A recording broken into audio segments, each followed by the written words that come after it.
नमस्कार। एक बार फिर से उपस्थित हूं आप सबके सामने रविवार के कार्यक्रम में विश्लेषण जन्म कुंडली का। इस कार्यक्रम के अंतर्गत इस हफ्ते जिनकी कुंडली मैंने चुनी है, इनका नाम है नीति सिन्हा। ये बहुत दिन से लिखती हैं, प्रत्येक दिन का कार्यक्रम भी देखती हैं। बाकी आप लोग भी प्रत्येक दिन का कार्यक्रम देखते हैं। कम से कम 2000 से 5000 ऐसे दर्शक हैं जो मेरा कार्यक्रम अब प्रत्येक दिन देखने लगे। ये बहुत अच्छी बात है, ये बहुत अच्छी बात है। प्रत्येक दिन देखते हैं तो अच्छा लगता है। बाकी प्रतिक्रिया स्वरूप आप लोग जय श्री कृष्ण कम से कम तो लिख दिया करिए। और बिजली नहीं है। इनकी कुंडली मैं सबसे पहले आप लोगों को पंचांग से मिला देता हूं। एक बात है, आज मेरी बात राजस्थान में किसी से हुई, नाम तो नहीं बताऊं, और उन्होंने बात कही कि पंडित जी आप जो बीच बीच में कहते रहते हैं कि मंदिर जाइए नहीं तो हड़प हो जाएगा, वो हम लोगों को पता चल जाता है कि आप किसको बोल रहे हैं और क्या बोल रहे हैं। आप लोगों को सच में पता चल जाता है कि मैं किसको बोल रहा हूँ कि कौन हड़प लेगा। अरे बड़ी भीड़ है भाई, उनके बड़े भीड़ है उनके यहाँ। इस वजह से उनके पूजा स्थल के कोई जगह ही नहीं बचे। तो जब पूजा स्थल के जगह नहीं बचेंगे और नियंत्रण है नहीं, तो फिर वो दूसरे के घर में ही सेंध लगाएंगे। विचार करने की बात है। हमें इस वजह से उसे बचा करके रखने की आवश्यकता है, नहीं तो संरक्षित नहीं करेंगे। आज मेरी बात किसी और व्यक्ति से हुई जो कहाँ का था, कोटा राजस्थान में वो लड़का गया है पढ़ने। 2002 उसका डेट ऑफ बर्थ था। उसके पिता ने उसकी कुंडली दिखाई और मैंने कहा कि इसकी कुंडली में सूर्य 6वें भाव में स्वग्रही होकर के बैठे हैं और गुरु नीच के शुक्र के साथ 7वें भाव में बैठे हैं, तो इससे कहिए कि ये कम से कम पूजा पाठ वगैरह किया करे। तो उनके पिताजी ने कहा कि पंडित जी ये पूजा पाठ वगैरह मानता ही नहीं है, जबरदस्ती कराना पड़ता है, जबरदस्ती बहुत बोलना पड़ता है तब जा करके ये काम, हालांकि करता है पर बहुत मन नहीं है, अंदर से वो नहीं है। बोलता है मैं अपने मेहनत पे भरोसा करता हूँ। अगर आपका बच्चा भी ऐसा कह रहा है तो 2 थप्पड़ लगा देना। हाँ, 2 थप्पड़ पहले लगाओ, बाद में तर्क देना। और ये जरूरी है। आजकल बच्चे इंजीनियर बाद में बनते हैं, इंजीनियरिंग पहले करते हैं। डॉक्टर बाद में बनते हैं, डॉक्टरी पहले करते हैं। और सबसे पहले उनका सवाल यही होता है कि ये क्यों करूं, मंदिर क्यों जाऊं, सूर्य को अर्घ क्यों दूं, बिजली आ गई, सूर्य को अर्घ क्यों दूं, मंदिर क्यों जाऊं, सूर्य को अर्घ देने का क्या मतलब है, ये सब करने का क्या मतलब है। अपने मेहनत पे भरोसा करिए। ऐसा नहीं है। भगवान ने गीता में बात कही है, मध्यम मार्ग का इस्तेमाल करना चाहिए। मध्यम मार्ग मतलब कि अगर वो कोई चीज आपको मिले ना मिले, उस पर आपका कोई नियंत्रण नहीं है। अगर मिले तो भी आप उसी अवस्था में अपने आप को बना करके रखिए। अगर मिल जाती है तो भी ठीक है, नहीं मिलती है तो नहीं मिलने के अवस्था में आपके पास वो आपका बल बन करके, वो मंत्र आपके साथ खड़ा रहता है और आपको कम से कम वो बुद्धि जागृत करके रखता है कि आप डिप्रेस नहीं होते, परेशान नहीं होते, अनियंत्रित आपके साथ कोई भी गड़बड़ी नहीं होती। या फिर आपके सामने ऑप्शन मिले रहते हैं कि हाँ चलो मैं ये नहीं कर सकता तो ये तो जरूर कर सकता हूं, ये बात होती है। और जैसे ही आप मंत्रों के साथ अपना तादात्म्य बनाते हैं, आप परमात्मा के साथ जुड़ जाते हैं। और जैसे ही परमात्मा से जुड़ते हैं, आपकी ये आत्मा जैसे ही उस परम तत्व से जुड़ती है, उसका संसर्ग होता है, तो फिर आपके मेहनत करने की दर और बढ़ जाती है, क्योंकि आपके पास तब एक और अन्य शक्ति भी जागृत होती है आपके मेहनत करने की शक्ति के अतिरिक्त, वो मंत्र की शक्ति है। मैंने कई बार ये बात कार्यक्रम में कही है, मंत्र एवं ब्रह्म, मंत्र ही ब्रह्म है और कोई अलग से ब्रह्म की कोई वो नहीं है। ये मंत्र जो समर्पित है हमेशा भगवान नारायण को, वही उसी का जपना होता है। उस पे श्रद्धा, उस पे विश्वास, उसका आलिंगन करना, उसको याद करना, उसकी याद में नेत्रों में से निकल आना, वो छल छला करके, ये सब उसके प्रति आभार व्यक्त करना है। सूर्य को अर्घ देना मतलब पारिस्थितिकी तंत्र को अर्घ देना होता है। आप उसके प्रति अपना आभार व्यक्त कर रहे हैं कि हे परमात्मा, आपने मुझे रोशनी दी है, आप नहीं होते तो मुझे अपने कमरे की रखी कोई भी चीज दिखाई नहीं देती, चाहे वो पुस्तक ही क्यों ना हो। है कि नहीं बात? ये सारे तर्क, क्योंकि आप इन सब चीजों को उन्हें समझा सकते हैं और देना ही चाहिए। और बहुत ज्यादा बकवास करें तो थप्पड़ लगाने में देर ना करना, ऐसे बच्चों को लगा देना चाहिए। मैं तो समझता हूँ कि आजकल के बच्चे पीटे नहीं जा रहे हैं, इस वजह से ही बिगड़ भी गए। हम लोग तो अभी तो मुझे पता है, मैं अभी कितने दिन पहले 2007 में झाड़ू से खूब पिटाई हुई थी मेरी। हाँ, 2007 की बात बोल रहा हूँ, सच्ची बात है। और इतना जो है वो मम्मी ने मारा था, वो इतना बड़ा वो आ गया था, वो निशान भी जबरदस्त। तो ऐसा होना चाहिए। आइए आपको विषय पे लेके आता हूँ। इनके सवाल इन्होंने पूछे हैं कि शनि की दशा कैसी बीतेगी, जो कि अभी चलने वाली है, और बिजनेस कौन सा करना चाहिए। शुरू करते हैं आज का कार्यक्रम। सबसे पहले इनका जन्म कार्तिक और आश्विन माह में हुआ है। इस वजह से व्यक्ति जो होता है वो कई बार दूसरों के द्वारा राज्य हड़प का शिकार होता है। ये पहली बात। दक्षिणायन में जन्मे होने से आत्मबल खुद के ऊपर कमजोर हो जाता है, आत्मविश्वास की कमजोरी देखी जाती है और व्यक्ति साहसी थोड़ा कम होता है। शरद ऋतु में जन्मे होने से एक अच्छी स्थिति ये होगी कि व्यक्ति अपने काम के लिए थोड़ा आलसी होगा। कृष्ण पक्ष के चतुर्थी के चंद्रमा शुभग्रह होते हैं, और जब चंद्रमा शुभग्रह हो जाएंगे तो आनंद देते हैं। और कृष्ण पक्ष के चतुर्दशी के चंद्रमा नहीं है, चतुर्थी के हैं, तो ये पापक ग्रह नहीं होंगे, शुभग्रह ही होंगे। ऐसी अवस्था में व्यक्ति के पास धन की समस्या नहीं होनी चाहिए। विपरीत स्थितियों का निर्माण ग्रह करवाते हैं। परिस्थितियां जब उनकी दशाओं में होती हैं तो बदलती हैं। ये एक आम और सामान्य सी बात है। व्यक्ति का जन्म गुरुवार को हुआ, इस वजह से गंभीर है। प्रत्येक परिस्थिति को बहुत ही अवलोकन करके उसको समझने का प्रयास करता है, उसके हिसाब से तादात्म्य और तालमेल बनाता है और चीजों को समझने का बहुत ही सफल प्रयास करता है। आप कभी भी ये नहीं कह सकते कि व्यक्ति गंभीर नहीं है। उसकी गंभीरता, उसका प्रभाव, उसका किसी के साथ भी तालमेल जो होता है बड़ा ही संतुलित होता है।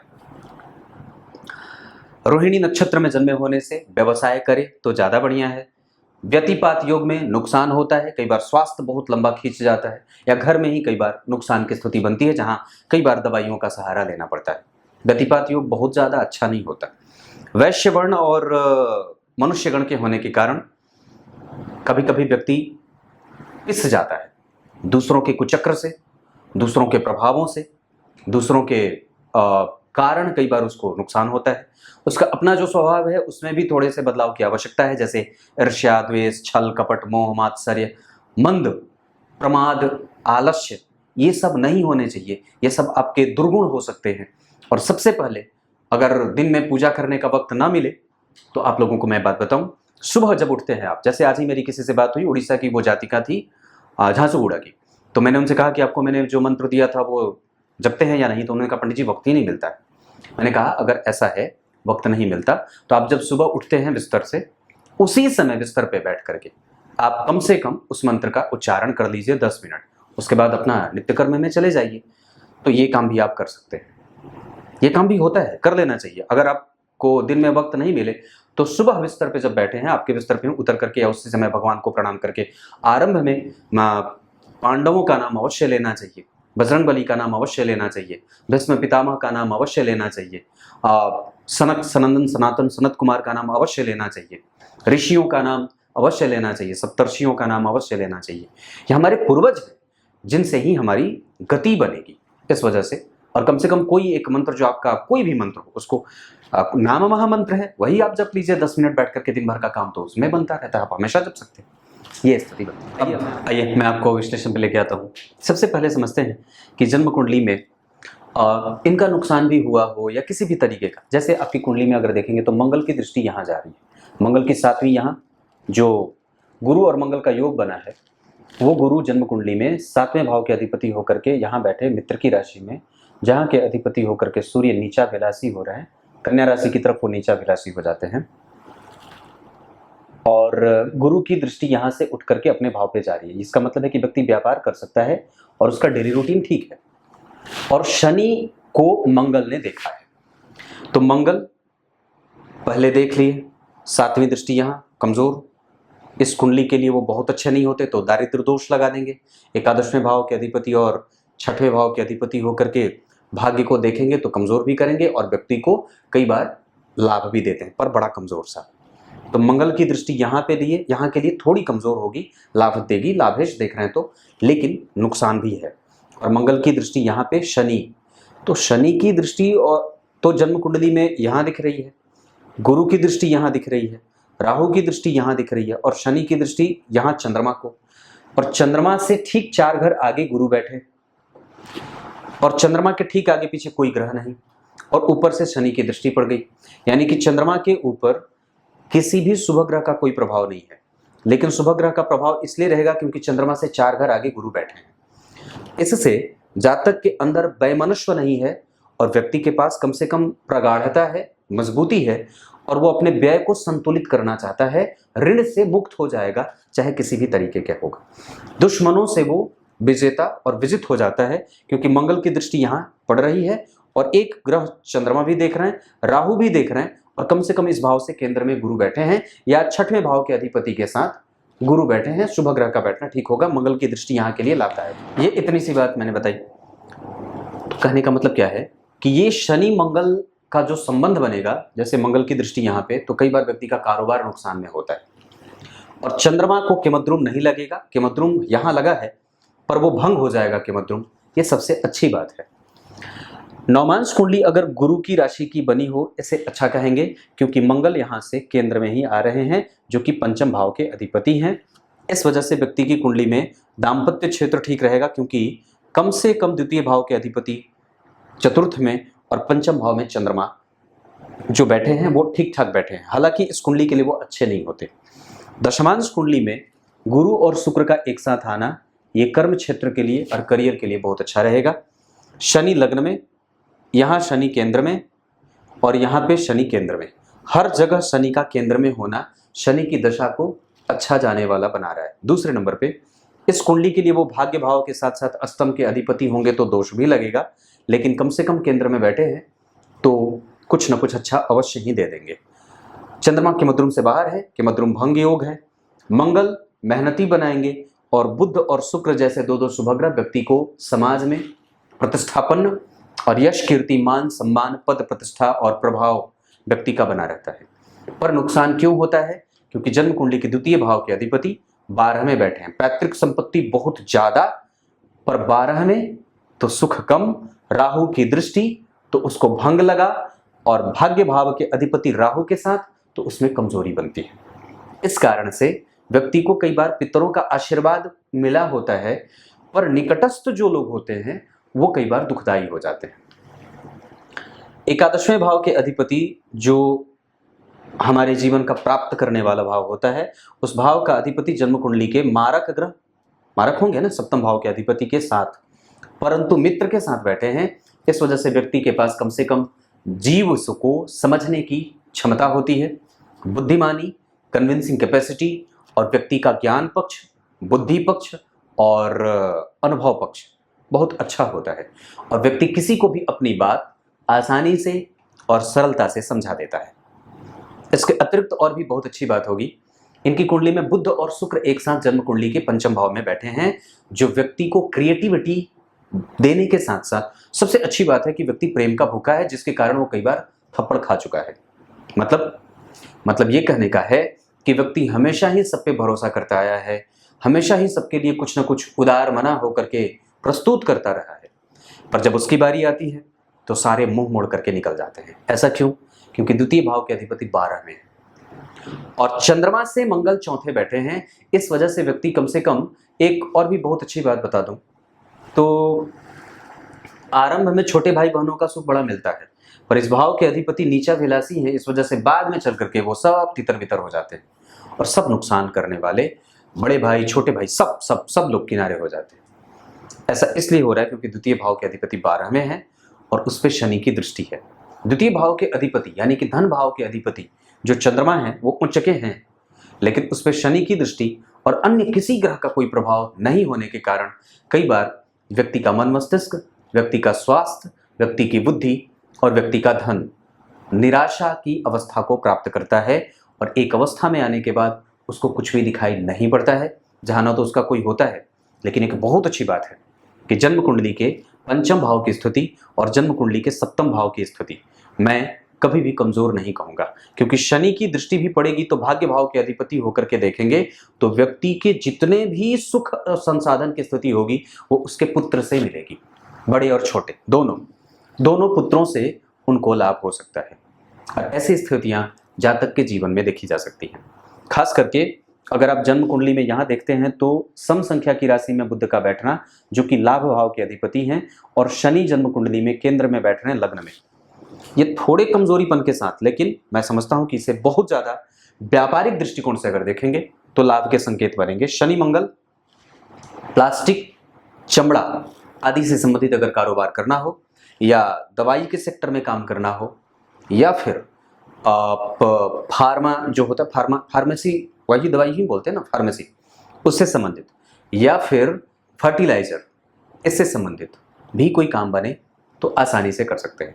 और अभी तो आपकी कुंडली में 2038 तक शनि है, जो आराम से आपकी कुंडली में आ रहे हैं। 2024 के 9वें महीने से केतु आपकी कुंडली में, यहाँ पे जो ऐसी स्थिति, यहाँ पे घर पे कोई एक व्यक्ति ऐसा हो जाता है जिसके पीछे दवाइयाँ चलती हैं। ये केतु कई बार मानसिक श्रम इतना बढ़ा देते हैं, और कई बार बाहर से देखने पे परिवार और समाज वालों को ये लगता है कि ये लोग तो बड़े खुश नसीब हैं, पर अंदर ही अंदर वो चीज़ जल रही होती है। और कई बार बाहर से बड़ा अच्छा सब कुछ लगता है, पर अंदर में थोड़ी सी कमजोरी देखने को मिल जाती है।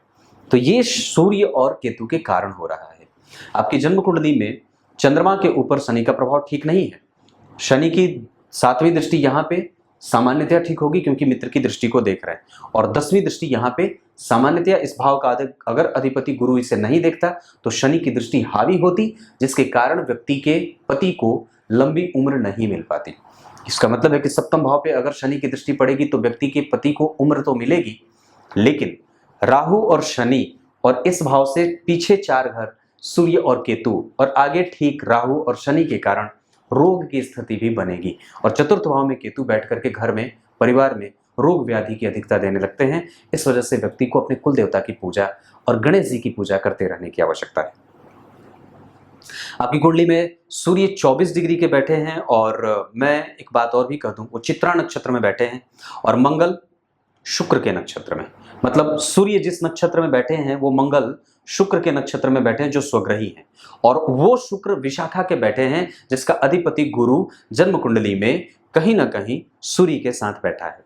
तो ये चतुर्गुणी योग बनेगा। जैसे व्यक्ति को कई तरीके के गुणों से युक्त रखने वाला, व्यक्ति को अगर छोटा भी काम कहें तो भी कर ले, बड़ा कोई काम कहें तो भी कर ले, मैनेजमेंट का काम कर दें तो भी कर ले, इलेक्ट्रीशियन का काम कर दें तो भी कर दें, घर की जिम्मेदारी संभालने की बात हो तो भी कर दे, बाजार की जिम्मेदारी संभालनी हो वो भी कर दे।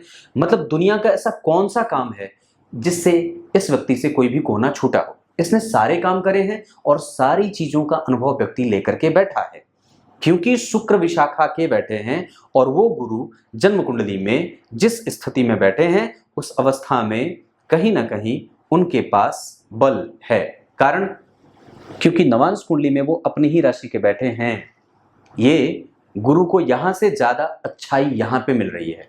धन भाव के अधिपति होकर के शनि चतुर्थ भाव में बैठे, धन भाव के अधिपति होकर के उच्च के बैठे, यहाँ पे वो जन्म कुंडली में चतुर्थ में शनि बैठे। इस वजह से कई बार यहाँ एक तरीके से व्यक्ति को सरकार से भी लाभ के संकेत मिलेंगे। उसके अतिरिक्त आपकी कुंडली में यहाँ पे शनि मंगल अगर एक दूसरे को नहीं देखते तो ये जो जीवन में उधेड़-बुन बना हुआ है ये नहीं होता।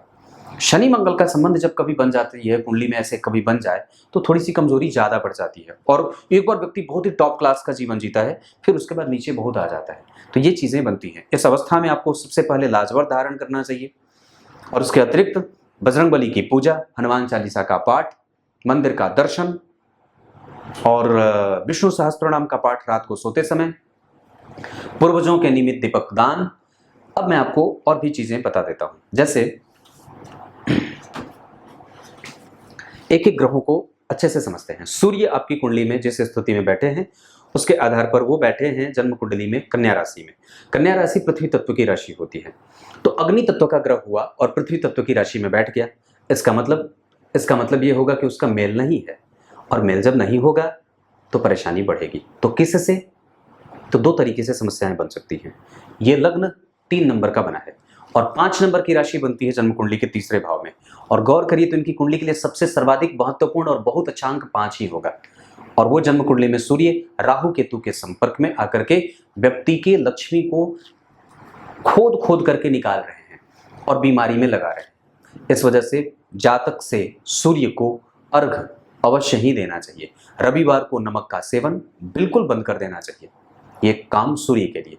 चंद्रमा जिस स्थिति में बैठे हैं मैं आपकी कुंडली में अगर जो देख रहा हूं तो चंद्रमा उच्च के हुए धन भाव के अधिपति 12 में बैठे और स्थिति वहां पे भी वो वृषभ राशि में बैठे हैं, स्थिर राशि है। धीरे धीरे धीरे धीरे व्यक्ति धन कमाता है, लेकिन बहुत ही मजबूत और स्थिर धन कमाता है। परंतु चूंकि चंद्रमा का 12 में जाना मैंने कई बार कहा है कि बहुत अच्छा नहीं होता है, इस वजह से वो आपको परेशान करेंगे। डिग्री के आधार पर भी वो आपकी कुंडली में कमजोर ही है, वृद्ध अवस्था के बैठे हैं, इस वजह से डिग्री थोड़ी कमजोर होगी तो वो परिणाम भी कमजोर हो जाता है। मंगल आपकी कुंडली के लिए अग्नि तत्व का ग्रह, अग्नि तत्व में बैठा और सिंह राशि में वो बैठे हैं जन्म कुंडली में सूर्य के निकटस्थ। और ये जो स्थिति यहां मैं देख रहा हूं पूर्वा फाल्गुनी नक्षत्र, और इस कुंडली के लिए उनके पास बल वगैरह में अगर आप देखेंगे तो बहुत ज्यादा बल नहीं है, सामान्यतः वो थोड़े कमजोर ही हो रहे हैं। इस कारण से क्योंकि वो लाभ भाव के और छठवें भाव के अधिपति होकर के, हालांकि व्यक्ति की कुंडली में वो ऋण से मुक्ति का योग लगाएंगे क्योंकि चंद्रमा भी इसको देख रहे हैं और मंगल भी इसको देख रहे हैं, पर चंद्रमा की नीच दृष्टि पड़ रही है और इस भाव के ठीक पीछे बुध और शुक्र जैसे दो शुभग्रह बैठे हैं। इस अवस्था में व्यक्ति का लाभ बढ़ेगा और ऋण से उसको फायदे के संकेत मिलेंगे। देने पे मशक्कत बढ़ जाएगी, आप निकाल नहीं सकते, क्योंकि मंगल का जो डिग्री बल है वो मैं बहुत ही कमजोर देख रहा हूं। एक बात और बता देता हूं, तो सूर्य आपकी कुंडली में 25% से थोड़े ज्यादा परिणाम करेंगे। चंद्रमा और मंगल डिग्री में कमजोर, तो कमजोर परिणाम कर रहे हैं। अब बात बुध की करते हैं। आपकी कुंडली में बुध जो बैठे हैं वो बैठे हैं कहां? तुला राशि में। तुला राशि के अधिपति शुक्र यहीं बैठे हैं, जो 12वें भाव के भी अधिपति होते हैं। इस वजह से व्यक्ति को कई बार मशक्कत करने के बाद परिणाम मिले, और दूसरा उसने जितना दिया है उतना नहीं मिला है। लेकिन बुध और शुक्र के कारण व्यक्ति को संतान उत्पत्ति का लाभ मिलता है। और यहाँ तुला राशि वायु तत्व की राशि है और बुध जो है वो यहाँ बैठे हैं। इस अवस्था में कम से कम वो आपको तीव्र गति से आपकी बुद्धि को विकसित करेंगे और साथ ही साथ आपके मेंटल लेवल को बहुत ही ज्यादा एस्टेब्लिशमेंट के साथ फ्लरिश करेंगे, आगे बढ़ाएंगे और बेहतर परिणाम देने के लिए आपको परिणाम। यहाँ पे लग्नेश का पंचम भाव में बैठना, आप ऐसे समझें कि लग्नेश के पंचम भाव में जाने के कारण व्यक्ति जो होता है वो कृतज्ञ होता है, कृपानुभूति का प्राप्त करने वाला होता है, उसका एहसास उसको मिलता रहता है। वो कभी भी किसी को ठगना नहीं चाहता, कभी भी किसी के साथ झगड़ा फसाद लड़ाई उल्टे पुल्टी बातें नहीं करना चाहता। वो कभी भी, ऐसी स्थिति में बुध की दशा उसकी बहुत अच्छी जाती है, उसकी कुंडली में गुरु की दशा भी अच्छी जाती है। ऐसी अवस्था में आप जब देखेंगे, जैसे इनका जो लग्न बना है वो लग्न बना है 8 डिग्री का, 8 डिग्री का नक्षत्र आर्द्रा का बना, और आर्द्रा में जो ये चरण होगा उस चरण के अधिपति देवगुरु बृहस्पति हो जाएंगे। अब देवगुरु बृहस्पति जो है वो जन्म कुंडली में सप्तम भाव को देख रहे हैं तो व्यापार ठीक है। गुरु की दशा सप्तमेश होने के बावजूद और दशमेश होने के बावजूद यहाँ पे केंद्राधिपति दोष लगेगा, पर केंद्र में बैठते और यहाँ बैठ जाते तो थोड़ी ज्यादा दिक्कत होती, पर वो यहाँ बैठे हैं। इस वजह से मैं समझता हूं कि फिर भी वो आपको भाग्य का बल देते रहेंगे, भाग्य का लाभ मिलता रहेगा, व्यापार का लाभ मिलता रहेगा, पूर्वजों का आशीर्वाद आपके पास है, भले ही वो रहे नहीं है पर फिर भी आपको उनका सपोर्ट मिलता रहेगा। कहीं ना कहीं उनका, जैसे ही आप उनको याद करेंगे वो तुरंत ही आपके सामने उपस्थित होंगे, उनका आशीर्वाद आपको दिखने लगेगा। तीसरे नंबर पे वो गुरु आपको कम्युनिकेटिव बनाएंगे, वो गुरु आपकी कुंडली में लाभ देंगे और अंतिम जीत आपकी ही होती है। परिणति युद्ध की जब सफलता के मामले में देखी जाती है तो आप ही को युद्ध में पुरस्कार मिलता है। गुरु आपकी कुंडली में स्थिर राशि में बैठे हैं, सिंह राशि में बैठे हैं और सूर्य के नक्षत्र में बैठे हैं, तो जिस नक्षत्र में बैठे हैं उस नक्षत्र का अधिपति दशम स्थान को देख रहा है, और दशम स्थान पे सूर्य को देखने से व्यक्ति के पास कम से कम उसका आत्मबल और उसकी महत्वाकांक्षा बहुत ही ऊंची होती है। साथ ही साथ व्यक्ति को क्षेत्र से संबंधित समस्याएं कई बार देखने को मिल जाती हैं। क्षेत्र से संबंधित समस्या का मतलब समाज एक बार आपके पीछे बहुत पीछे भागा था पर अब आपको कोई पहचानता भी नहीं, और कई बार वही लोग आपके सामने आकर के खड़े होकर के चले जाते हैं जो कभी आपके सामने खड़े होने की हिम्मत भी नहीं करते थे। ऐसी सब स्थितियां दशाओं में बीतती हैं। अब जरा सोच के देखिए कि ज्योतिषी के पास व्यक्ति कब आता है। मेरे पास वो लोग बॉलीवुड से आते हैं जिनका काम अब नहीं चल रहा है, मेरे पास वो लोग आते हैं बिजनेस में जो करोड़ों की फैक्ट्री लगा करके कई देशों में नुकसान झेल रहे हैं, और तब आकर के कहते हैं पंडित जी ये हुआ। तो सोचने वाली बात है कि ज्योतिषी के पास आकर के कोई भी ये तो नहीं कहेगा कि पंडित जी मैं बड़ा खुश हूँ, जरा बताओ कि मुझे कौन से ग्रह ने घेर रखा है जो मुझे खुश रखता है। कोई आज तक ज्योतिषी के पास आकर के ये नहीं कहा है, सबने यही कहा है बड़ा तकलीफ है, बड़े दुख हैं, ये बात। और तब ही जाकर के ज्योतिषी की याद आती है, अन्यथा तो व्यक्ति मौज में रहता है जीवन पर्यंत। अगर कोई बात ना बने तो कभी भी ना आए। उसको लगातार सुख मिल रहा है तो वो निश्चित रूप से कभी भी ज्योतिषी के पास ना आए। जैसे आप उठा करके देखिए, आपके पास जितने भी लोग हैं जो कभी भी उनको कभी आवश्यकता नहीं पड़ी, तो निसंदेह मैं तो समझता हूं कि प्रत्येक व्यक्ति को कभी ना कभी तो किसी न किसी एक ऐसे गुरु या किसी न किसी एक ऐसे ज्योतिषी की आवश्यकता पड़ती है जो उसको आगे का राह दिखा सके और आगे की बातों को समझा सके कि ऐसा हो सकता है, अगर वो मानता है तो। पर मैं समझता हूं कि इसमें न मानने वाली कोई बात ही नहीं है, इसमें न मानने वाली कोई बात ही नहीं, क्योंकि अगर वो ये कहे कि वृक्ष के पत्ते हिलते हैं, वो स्वतः हिलते हैं, स्वतः नहीं हिलते। वृक्ष के पत्ते हिलते हैं, हवा बहती है तब हवा चले, तब वृक्ष का पत्ता हिले। तो हवा कब चले? वायुमंडलीय प्रभाव पड़ता है तब वायुमंडलीय दबाव और प्रभाव क्यों पड़ता है? क्योंकि पृथ्वी गति करती है। पृथ्वी गति क्यों करती है? वो उसका स्वाभाविक गुण है। और वो क्यों? क्योंकि उसके अंदर जो वायुमंडल में प्रभाव आता है वो क्यों? क्योंकि वो सूर्य के निकट, कभी दूर कभी दूर कभी निकट, ऐसा होता है। तो सूर्य कौन है? तो सूर्य असंख्य सूर्य हैं, नक्षत्र, तारा, ग्रह, मंडल आदि आदि चीजें भविष्य में और ब्रह्मांड में विराजमान है, जिनका प्रभाव, एक प्रभाव पड़ा, जैसे वो सूर्य के निकट गई तो उसका आकर्षण, प्रतिकर्षण, उसके अंदर झंझावात, उसके ज्वार भाटा, उसके कई तरीके के प्रभाव हमारे भौगोलिक रूप से हमें प्रभावित करते हैं। और फिर जाकर के वो दूसरे को, जैसे समुद्र के दूसरे छोर पे उठी लहर धीरे धीरे धीरे धीरे बढ़ती हुई दूसरे तट पे तूफान का रूप ले लेती है। यही कुछ स्थिति ज्योतिषियों के साथ और ज्योतिषी के साथ होती है, वो आपको प्रभावित करता है। और कई बार लोग ये कह देते हैं कि ये तो होना ही है, ये तो स्वतः है। स्वतः नहीं होता कुछ भी बिना तर्क के और बिना कारण, अकारण कुछ भी नहीं है। हाँ, कुछ उत्तर ऐसे हैं जिसमें ना यहाँ कुछ भी नहीं कहा जा सकता, जैसे बहुत सारे उत्तर बाद में कभी बताऊंगा। तो ये आपकी कुंडली, मैं और भी चीजें बता देता हूं। आपकी कुंडली में षडबल में सबसे ज्यादा बढ़िया चंद्रमा ही बैठेंगे। 12वें के चंद्रमा वैसे अच्छे नहीं होते, पर आपकी कुंडली का पंचम भाव बहुत अच्छा बना है। आपकी कुंडली का कर्म क्षेत्र के हिसाब से दशम भाव बहुत अच्छा बना है। राहु यहाँ बैठे हैं, और जिस भाव में बैठे हैं उस भाव का अधिपति अगर केंद्र में बैठा होता तो और भी अच्छी बात होती। आपकी कुंडली में राहु उत्तरा भाद्रपद के बैठे हैं, और शुक्र जो है वो जन्म कुंडली में स्वग्रही त्रिकोण में। इस वजह से व्यक्ति के पास व्यय की कभी भी कमी नहीं होती, और उसके पास जिम्मेदारियों का बोझ भी कभी कम नहीं होता है, और वो कई लोगों का भार वहन करता है या संपूर्ण परिवार का भार वहन करता है, ऐसा भी होता है। शनि रेवती नक्षत्र में, और वो बुध जन्म कुंडली में चित्रा के। थोड़ी सी गड़बड़ी एक बड़ी अच्छी बात बताता हूं, अभी जो है वो आप लोग मेरे कार्यक्रम नहीं देखते, पर मुझे बड़ा दुख होता है जब मैं रविवार वाला कार्यक्रम आप लोगों को बना करके कहता हूं। मैं बार बार कहता हूं, रविवार का कार्यक्रम बिल्कुल ना छोड़िए, उसे पकड़ के रखिए।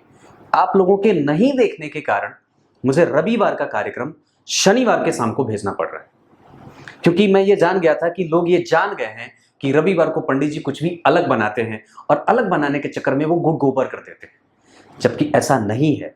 हो सकता है कि मैं 7 दिन आपको बेवकूफ बना रहा हूँगा, लेकिन रविवार को बेवकूफ नहीं बनाता, पक्की बात है। रविवार को मैं यहां से उपस्थित होता हूं, ऐसे उपस्थित तो सब दिन दिल से ही होता हूं, पर रविवार को बड़े हृदय से उपस्थित होता हूं, ताकि आप लोगों को उस दलदल से निकाल सकूं।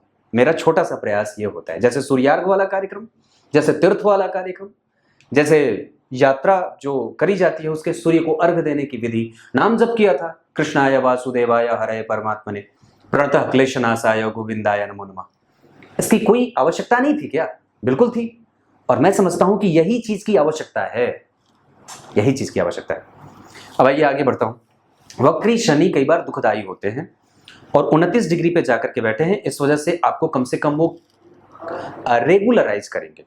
रेगुलर करने का मतलब है कि आप अगर अभी शनि का काम उठाते हैं, जैसे चमड़े वाला काम या दवाइयों वाला या फिर फर्टिलाइजर वाला, तो वो लगातार अच्छा चलेगा।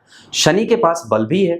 दशमांश कुंडली में भी मैं अगर देखूंगा तो शनि लग्न में ही बैठे हैं, और लग्नेश, देखिए एक बात बड़ी गंभीर है समझने की, कि लग्न के अधिपति सूर्य जो है वो 6वें बैठे, और परिवर्तन 6वें भाव के अधिपति के साथ हुआ है। ये परिवर्तन तो है, इसका सीधा सा अर्थ होगा कि आरंभ देर से है, पर सफलता अवश्य मिलेगी, और जीत अंततः आपकी होगी। मैंने ये बात बहुत पहले कह रखी है, कई बार ये बता दिया। यहाँ बुध बैठे हैं, जो आपकी कुंडली के लाभेश हैं, ये बहुत अच्छा होगा। शुक्र और गुरु बैठे हैं, आपके पास अनुभव है, उसका लाभ उठाइए और जिस क्षेत्र में ज्यादा अनुभव हो उसी में हाथ डालिए। समझ में आई बात। पूजा पाठ में आप लोगों को गाय की सेवा, एकादशी का व्रत, सूर्य को अर्घ, विष्णु सहस्त्र नाम का पाठ, प्रत्येक दिन आपको एक बड़ी अच्छी उपाय बता देता हूं। कोशिश करिए, चावल बना लिया, नहीं यहाँ नहीं बताऊंगा, नहीं यहाँ नहीं, यहाँ बता दो, चलो ठीक बता दो। चावल बना लिया, चावल बना करके उसमें गाय का घी डाल दिया। गाय का घी डाल देने के बाद उसको 11 लड्डू, उसमें हल्का काला तिल 2-4 दाने मिला लीजिए और चावल में काला तिल हो गया, गाय का घी हो गया और उसमें गाय के घी में उसको लड्डू बना लेते हैं 11। आम की लकड़ी या हवन सामग्री आपके पास है, नहीं है तो आम की लकड़ी या बेल की लकड़ी मिल जाए तो आम की लकड़ी सबसे ज़्यादा बढ़िया, और उसका जला करके उसको उसकी आहुति दे दीजिए। ये प्रत्येक दिन किया करिए। अगर आपके पास गुरु मंत्र है तो उससे दे सकते हैं, अगर आपके पास लक्ष्मी का कोई मंत्र है, श्रीयै नमः, तो उससे दे सकते हैं। अगर कोई नहीं है तो किसी भी मंत्र से कम लक्ष्मी का मंत्र हो, दुर्गा जी का मंत्र हो, नारायण मंत्र हो, ठाकुर जी का कोई मंत्र हो, किसी भी मंत्र से कम 11 आहुति दे दिया करिए। ये आप सभी लोग जो भी मुझे देख रहे हैं उनके लिए ये बड़ा ही लाभदायक होगा। बस ऐसे ही कुछ इसी तरीके से आज के कार्यक्रम का समापन करते हैं। तब तक के लिए इजाजत दीजिए। कल एक बार फिर से उपस्थित होंगे आप सबके सामने। कार्यक्रम प्रत्येक दिन का अवश्य देखा करिए और तब तक के लिए बहुत बहुत नमस्कार।